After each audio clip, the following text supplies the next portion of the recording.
E os conselhos tutelares, das regiões Centro-Sul, Norte, Leste, Oeste, Noroeste e também Campinas, aqui em Goiânia, realizam eleição para escolher novos membros titulares e suplentes no dia 1º de outubro, esse domingo agora.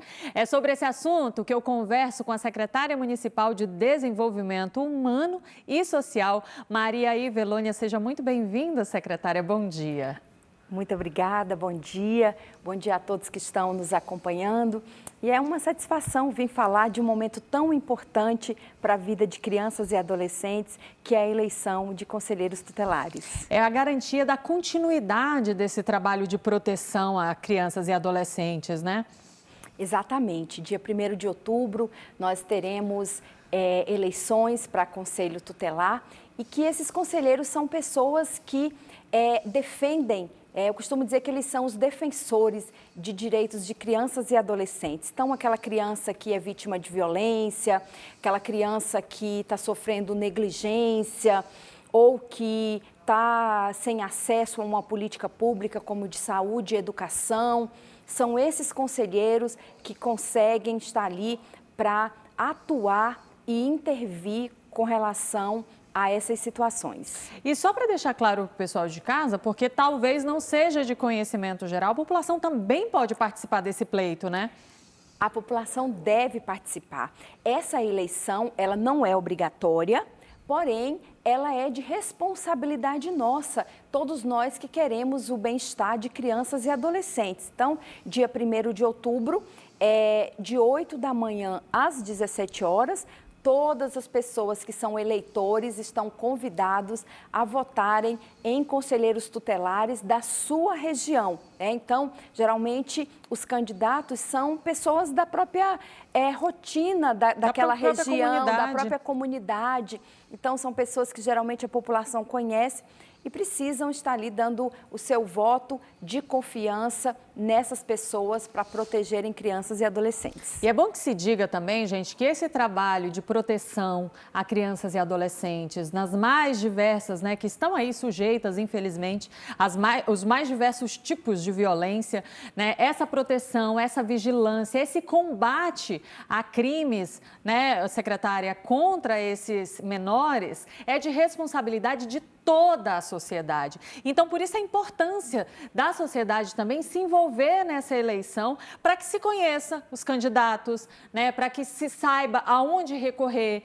Se você visualizar alguma situação de crime, ou de violência, ou de abuso, né, ou suspeita, né, porque às vezes você vê uma situação estranha, você não tem certeza se aquilo está acontecendo, mas aí procura o conselho tutelar, procura os conselheiros tutelares que você ajudou a eleger, que eles com certeza vão estar aptos a verificar essa situação, né, secretária? Exatamente. Nós temos também um canal de denúncia, que pode ser uma denúncia anônima, que é o Disque 100. Todas as vezes que alguém tiver uma suspeita ou perceber uma situação de violência contra crianças e adolescentes, pode discar 100 e essa denúncia ela certamente chegará ao conselheiro tutelar daquela região. E como que é feito esse processo? Como que funciona esse processo eleitoral? São quantos candidatos? São muitos candidatos, né? Mas quantos são eleitos? São 165 candidatos e esse processo ele iniciou há alguns meses atrás. Primeiro houve um processo de inscrição, essas pessoas se inscreveram, foi verificado o perfil, se elas atendiam aqueles requisitos de escolaridade, né, de comprovar que tinham experiência no trabalho com crianças e adolescentes. Depois elas foram para uma nova etapa. Idoneidade também. Idoneidade, exatamente, isso é muito importante.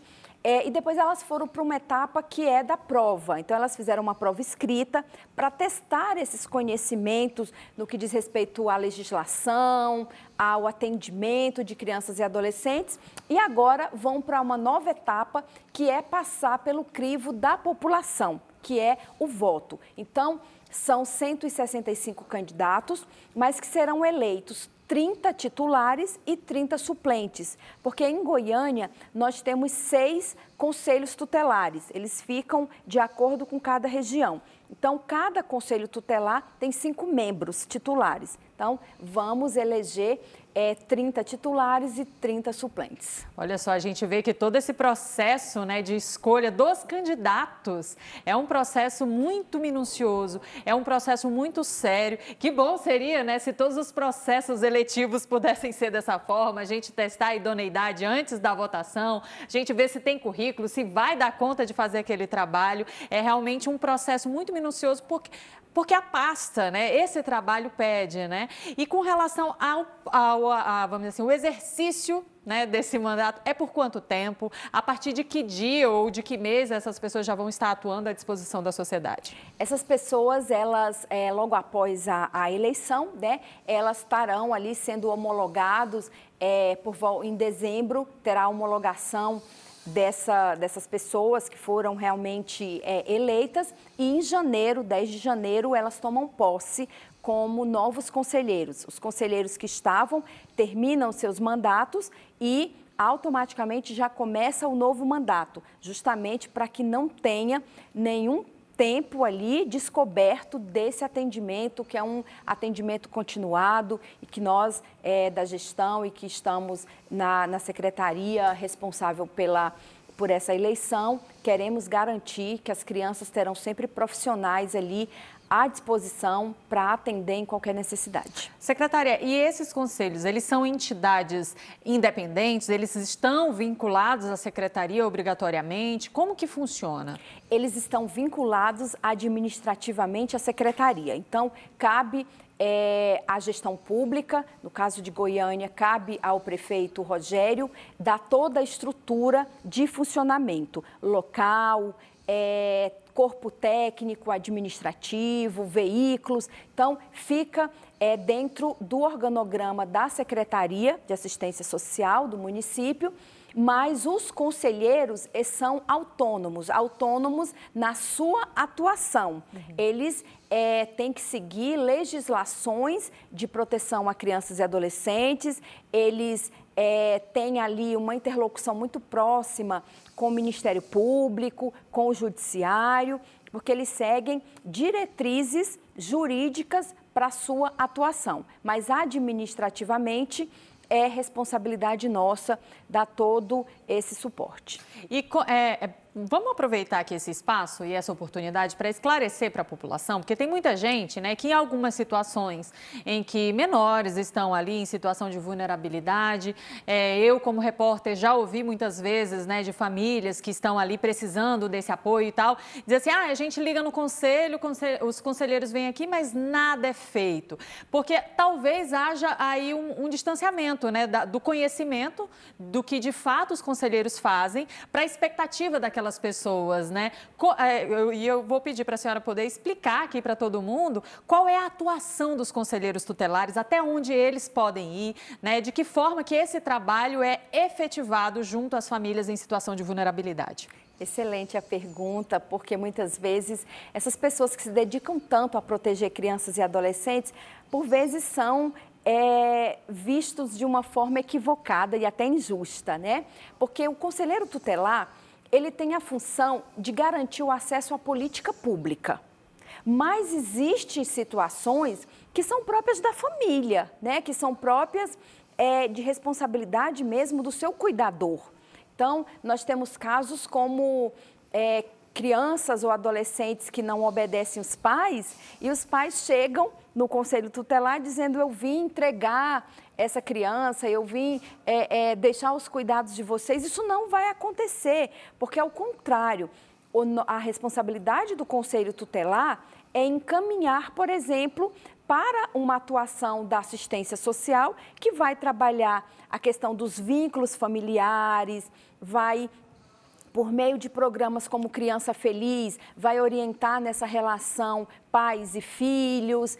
Enfim, vai fazer um encaminhamento para aquela política pública fazer sua atuação, mas eles não vão entrar no sentido de retirar alguma criança porque está desobedecendo aos pais, ou ter que resolver situações que são ali de um conflito entre o casal, desde que isso não traga um impacto na vida daquela criança. Porque se tiver um impacto no sentido de maus tratos, no sentido de negligência, aí sim, essa criança certamente será retirada daquele convívio que não está sendo bom para ela, seguro para ela, e o juiz, a juíza tomará a decisão de se vai ficar com uma família extensa, que geralmente é um familiar, ou se vai para uma situação de acolhimento. Isso, é bom só destacar aqui, né, porque eu também estou aprendendo junto com vocês aí de casa. Então, os conselheiros, eles não têm a autonomia ou o poder, vamos dizer assim, de justiça de retirar aquela criança daquela situação ou daquela família. Isso é uma decisão judicial que analisa vários processos, várias etapas. Eu costumo dizer que a justiça, ela não desiste da família originária de primeiro, não é numa primeira situação, por mais grave que seja, né, ela não desiste da família daquela criança porque sabe a importância do vínculo familiar para o desenvolvimento de qualquer cidadão, né, de qualquer ser humano. Mas é claro, quando a situação é insalubre para aquela criança, ela vai ser encaminhada da melhor forma possível, né?